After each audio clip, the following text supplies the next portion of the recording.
Guerra de manobra. A guerra de manobra é uma estratégia que enfatiza movimento, iniciativa e surpresa para alcançar uma posição de vantagem, minimizando os combates frontais. Seu objetivo é destruir a vontade e a capacidade de luta do inimigo.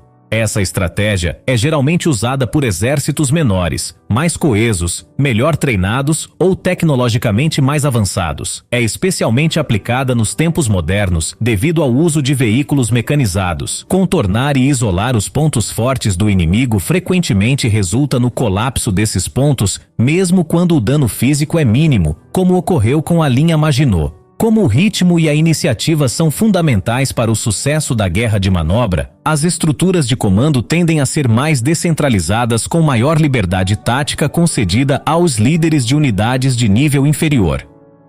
Clear and Hold. Clear and Hold é a estratégia de contra-insurgência que consiste em limpar uma área de inimigos e depois mantê-la livre de insurgentes enquanto conquista o apoio da população para o governo e suas políticas. Uma vez que uma área é limpa, a autoridade policial local é restabelecida em vez da autoridade militar e a autoridade governamental é reafirmada. Essa estratégia inclui o uso de operações civis militares que consistem em minimizar a interferência civil e, ao contrário, maximizar o apoio civil para futuras ações militares. Inicialmente, apenas áreas altamente estratégicas são escolhidas para operações de Clear and Hold, mas uma vez seguras, a operação gradualmente se espalha para áreas menos estratégicas até que toda a área desejada esteja sob controle. Essa estratégia foi mais conhecida pelo uso do Exército dos Estados Unidos durante a Guerra do Vietnã, e ainda há um debate acalorado sobre sua eficácia. Alguns dos elementos mais críticos são que as forças militares tradicionais não gostam do papel limitado que desempenham na estratégia de Clear and Hold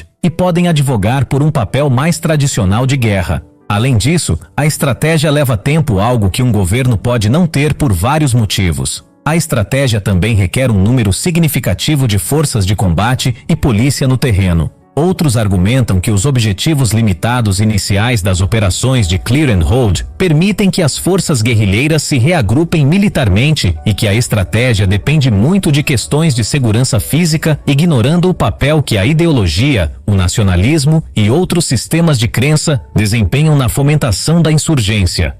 Ink Spot Strategy. Ink Spot Strategy é usada quando é necessário subjugar uma grande região hostil com uma força militar relativamente pequena. Consiste em estabelecer várias pequenas áreas seguras dispersas pela região e depois expandir o controle a partir de cada área, tornando-as maiores até eventualmente se unirem, deixando apenas bolsões de resistência. Bloqueio. Bloqueio é quando um lado tenta isolar e cortar uma área, geralmente um país ou região inteira, de recursos externos, suprimentos e comunicação. O objetivo é enfraquecer o inimigo, impedindo que ele obtenha alimentos, armas, combustível e outros itens essenciais para continuar lutando. Diferente de um embargo ou sanção, que são barreiras legais ao comércio, o bloqueio é uma barreira física. Bloqueios frequentemente resultam na fome da população civil, como durante o bloqueio da Alemanha na Primeira Guerra Mundial. Atualmente, se os bloqueios são feitos com o objetivo principal de causar fome em civis e impedir a chegada de ajuda humanitária, podem ser considerados crimes de guerra e potencialmente crimes contra a humanidade. Existem 3 tipos de bloqueios: fechado, distante e solto. Um bloqueio fechado envolve colocar navios de guerra à vista da costa ou porto bloqueado para impedir imediatamente qualquer navio de entrar ou sair. Este tipo de bloqueio é muito eficaz porque controla rigidamente a área, mas também é o mais difícil de manter, pois os navios precisam permanecer no mar o tempo todo, mesmo em condições climáticas adversas e longe de qualquer suporte. Eles são vulneráveis a ataques repentinos do lado bloqueado, cujos navios podem permanecer seguros no porto até decidirem sair. No bloqueio distante, os bloqueadores ficam mais afastados da costa ou porto, o que significa que precisam de mais navios na área, mas geralmente podem operar mais perto de suas bases e estão em menor risco de ataques inimigos.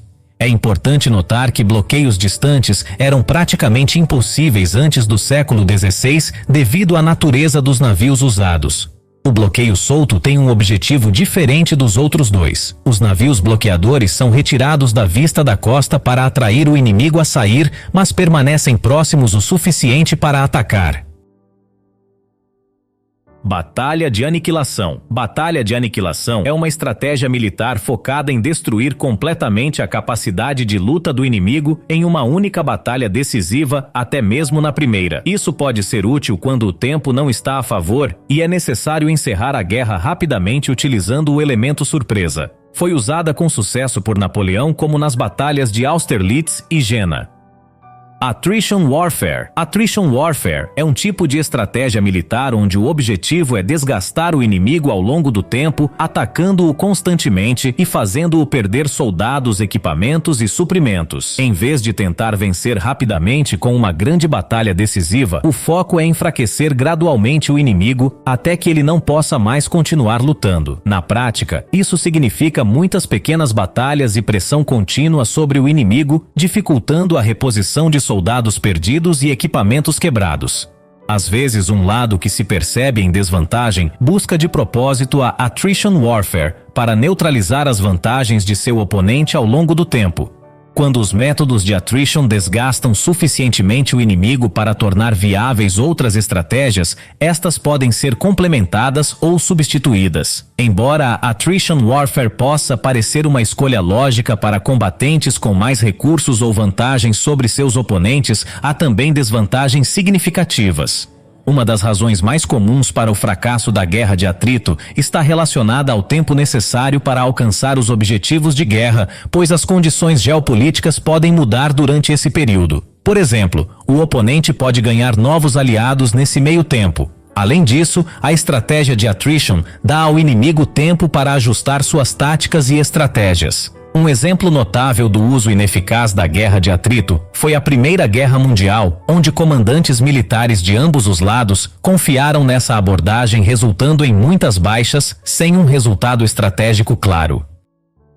Military Districts. Dividir o próprio território em distritos militares onde cada parte das forças armadas é responsável. Traz vários benefícios como controle local melhorado e programas de treinamento adaptados às necessidades e condições específicas do distrito. Esses distritos são mais responsáveis por questões administrativas do que operacionais. Fabian Strategy. A Fabian Strategy é uma abordagem militar onde se evitam grandes batalhas diretas com o inimigo, focando-se em desgastá-lo ao longo do tempo através de brigas menores e mais manejáveis e dificultando a obtenção de suprimentos ou descanso. Essa estratégia é usada somente se o tempo estiver a favor do lado que a emprega, geralmente porque está lutando em ou próximo de seu território, forçando o inimigo a ter longas e custosas linhas de suprimento. Essa estratégia foi usada pela primeira vez por Quintus Fabius Maximus Verrucosus na Segunda Guerra Púnica. Bellum se ipsum allet. Bellum se ipsum allet significa a guerra se alimentará em latim, e é a estratégia em que um exército invasor se sustenta utilizando os recursos do território invadido. Em vez de depender de longas linhas de suprimento de seu próprio país, o exército vive da terra tomando alimentos, suprimentos e outros recursos da população local. Isso pode ser especialmente eficaz se a guerra for travada longe da pátria, tornando as linhas de suprimento longas e caras.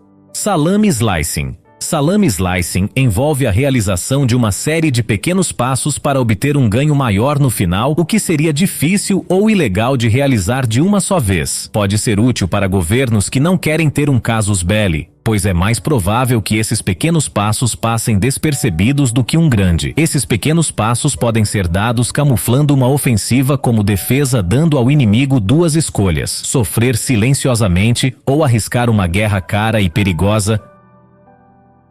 Shock and Awe, também conhecida como domínio rápido, é o uso de poder avassalador e exibições espetaculares de força para surpreender o inimigo e destruir sua vontade de lutar, fazendo-o se render. Inicialmente foi criada como uma tentativa de desenvolver uma doutrina militar pós-Guerra Fria para os Estados Unidos. A doutrina de domínio rápido requer a capacidade de interromper meios de comunicação, transporte, produção de alimentos, abastecimento de água e outros aspectos da infraestrutura. Alguns consideram os bombardeios atômicos de Hiroshima e Nagasaki como exemplos de shock and awe.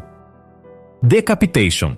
Decapitation é a estratégia militar voltada para remover a liderança de um governo ou grupo hostil. Isso pode causar paralisia estratégica, já que o inimigo não saberá o que fazer. Contudo, há ceticismo quanto a essa estratégia, pois apesar de prometer resolver conflitos de forma rápida e barata com poucos danos colaterais, ataques de decapitation frequentemente falham ou não produzem os resultados desejados. Alguns argumentam que matar o líder de uma organização pode causar desordem, levando a ataques politicamente ineficazes e focados em civis. Além disso, às vezes os líderes são as pessoas mais qualificadas para negociações de paz. Bait and Bleed. A estratégia de Bait and Bleed consiste em fazer com que dois inimigos se enfrentem. A ideia é deixar esses inimigos se desgastarem, utilizando seus recursos e enfraquecendo seus exércitos. Enquanto eles estão ocupados lutando, o lado que usa a estratégia Bait and Bleed permanece fora da luta, conservando sua própria força. Após a fase de desgaste, o lado que manteve sua força pode atacar os inimigos enfraquecidos,